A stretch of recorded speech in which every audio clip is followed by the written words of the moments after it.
When it comes to your credit score, this is the easiest way to get in the 800s as fast as possible. And this works for people that are building, rebuilding, or people who've been building but have been stuck. And by the way, this is coming from someone who has over 800 credit score for the past few years in his 20s. I own over 60 cards, so I know what I'm talking about. For the simplicity of this video, I'm gonna break it down in phases. Starting with phase 1, which is the builder. This is for the student or the person who just started building their credit. Ideally, as soon as you turn 18 or as soon as you start building credit, you get those first 1 or 2 starter cards. My usual recommendations are Discover or any secured card, or just Google best starter cards right now in 2020, whatever year you're in, and get 1 or 2 of those. After 6 months of being in phase 1, you can now go to phase 2. Now, phase 2 is the foundation phase, and this is where you're going to be building out your foundation for the next however amount of time you plan on living here in the US, where this credit system matters. And usually in phase 2, you want to get 1 to 2 intermediate cards. Now, what are intermediate cards?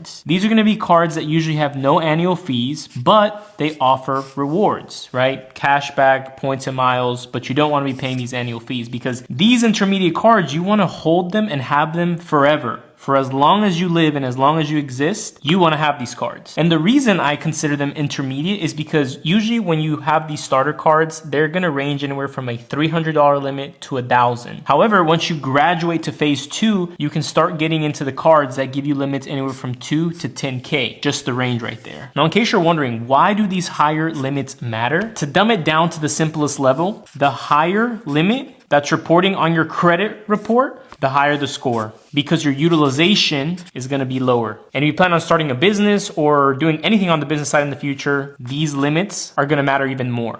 Now, after that, we go to phase 3. Now, phase 3 usually kicks in about a year after you open your first card. At this point, you have your starter card, you have your phase 2 intermediate cards, and phase 3 is where you can start having some fun. Now, to be completely honest with you guys, you do not need to go to phase 3 to get an 800 credit score. Phase 3 is only for having fun. This is where you get the travel cards, you know, you get the bougie business class, first class, all that fun stuff that you've probably seen me talk about on my page. The bougie cards, like your golds, your platinums, you know, the metal stuff. But realistically, you do not need this for an 800 score. All you need to do is have phase 1 and phase 2, and the cards that you accumulate during these 2 phases, you want to hold forever.